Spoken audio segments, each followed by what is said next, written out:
श्री स्वामी समर्थ मित्रांनो, अक्षय तृतीयेला पितरांची पूजा कशी करावी? जर सासू नसेल तर पूजा कशी करावी? आणि जर सासरे नसतील तर पूजा कशी करावी? पितरांना ही एक वस्तू नक्की दान करा, आयुष्यभर श्रीमंती भोगाल. अक्षय तृतीया म्हणजे अक्षय पुण्य संचयाचा दिवस. या दिवशी पितरांची पूजा केली तर 7 पिढ्यांचे दोष दूर होतात आणि घरात सुख, समृद्धी आणि भरभराट कायम राहते. पितरांची पूजा कशी करावी? सकाळी लवकर उठून स्नान करून स्वच्छ वस्त्रे परिधान करावीत. घरातील पूर्व दिशेला किंवा दक्षिण दिशेला तोंड करून पितरांच्या पूजेची व्यवस्था करावी. जमिनीत पिवळा कापड पसरवून त्यावर पितरांचे प्रतीक म्हणून तांदूळाचा एक ढीग किंवा चांदीचे किंवा पितळेचे पात्र ठेवावे. त्या तांदळावर किंवा पात्रावर गंध, फूल, धूप, दीप आणि नैवेद्य अर्पण करावा. नैवेद्यात गोड पदार्थ, पाणी, दूध, मध यांचा समावेश असावा.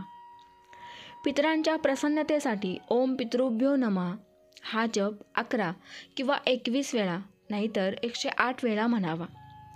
पितरांना गूळ, तूप आणि कणकेचे लाडू अर्पण करणे अत्यंत शुभ मानले जाते. आता जर सासू नसेल तर पूजा कशी करावी? जर सासू नसली तर तिच्या आध्यात्मिक रूपात मनाने, श्रद्धेने तिच्यासाठी पितृपूजा करावी. तिच्या पितरांना गोड नैवेद्य अर्पण करून सासूबाईंच्या कुलपितरांना नमस्कार करून प्रार्थना करावी की त्यांना शांती लाभो.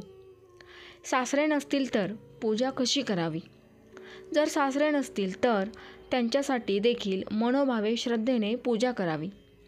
त्यांच्या नावाने पाणी, अन्न, गोड नैवेद्य अर्पण करून प्रार्थना करावी की त्यांच्या आत्म्याला शांती आणि मोक्ष लाभो. पितरांची पूजा करताना मन निर्मळ असावे. कोणताही राग, द्वेष, मत्सर नसेल याची खात्री बाळगा. शुद्ध आणि सात्विक भावना ठेवूनच पूजा केली तर पितर फारच प्रसन्न होतात. छोटे आणि विशेष मंत्र. ओम नमो भगवते वासुदेवाय नमः. ओम पितृभ्यो स्वधाय नमः. हे मंत्र उच्चारल्याने पूजेची पूर्णता होते. अक्षय तृतीयेला तांदूळ आणि गूळ एकत्र करून गाईला किंवा गरीब ब्राह्मणाला दान करा. तांदूळ हे शुद्धतेचे, शांतीचे आणि भरभराटीचे प्रतीक आहे. गूळ हे माधुर्य, कणखरता आणि भाग्य यांचं प्रतीक आहे. जेव्हा तांदूळ आणि गूळ एकत्रित करून दान केलं जातं तेव्हा पितर फार प्रसन्न होतात. या दानामुळे फक्त तुमचं नाही तर 7 पिढ्यांचं दारिद्र्य आणि कष्ट नष्ट होतात. घरात लक्ष्मी स्थिर राहते आणि वंश वृद्धिंगत होतो. अक्षय तृतीयेला दान कसे करावे? सकाळी शुभ मुहूर्तावर आंघोळ करून पवित्र वस्त्र धारण करा. एक छोटं पात्र, डिश किंवा डोंगर घ्या आणि त्यात शुद्ध तांदूळ आणि शुद्ध गूळ मिक्स करा. हात जोडून आपल्या पितरांना नामस्मरण करा. पितरांचे नामस्मरण करा आणि प्रार्थना करा. हे पितरगण, हे कुलदेवतागण, मी तुमच्यासाठी हे दान करत आहे. कृपा करून आम्हा सर्वांवर आशीर्वाद करा. हे मिश्रण गाईला, ब्राह्मणाला किंवा गरीब गरजू व्यक्तीला आदराने द्या. शक्य असेल तर थोडं पाणी किंवा दूधही दानात द्या. एक गुप्त गोष्ट फार कमी लोकांना माहीत आहे. तांदूळ आणि गूळ दान करताना मनातल्या मनात 7 वेळा ओम पितृदेवताभ्य नमः हा मंत्र म्हणायचा. असं केल्याने त्या दानाचं पुण्य सप्तपितृ म्हणजे 7 पिढ्यांपर्यंत पोचतं.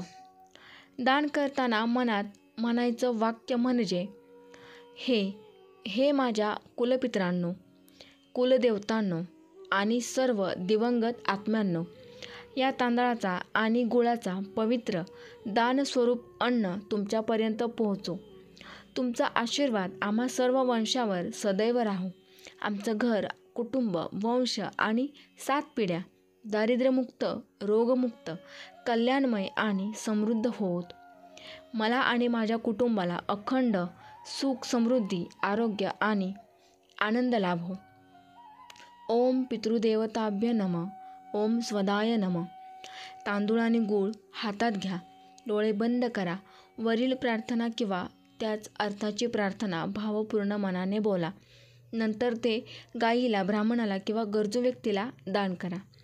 अधिक प्रभावासाठी एक छोटी कृती: दान करताना पाय जोडून पद्मासनासारख्या स्थितीत बसलात आणि थोडा वेळ मनाने ओम पितृदेवताभ्य नमः जप केला तर पितर अधिक प्रसन्न होतात आणि दुप्पट आशीर्वाद देतात. श्री स्वामी समर्थ. जय जय स्वामी समर्थ. ही माहिती आपल्याला महत्त्वपूर्ण वाटली असेल तर व्हिडिओला एक लाईक करा. चॅनेलवर नवीन असाल तर चॅनेलला सबस्क्राईब करा. धन्यवाद.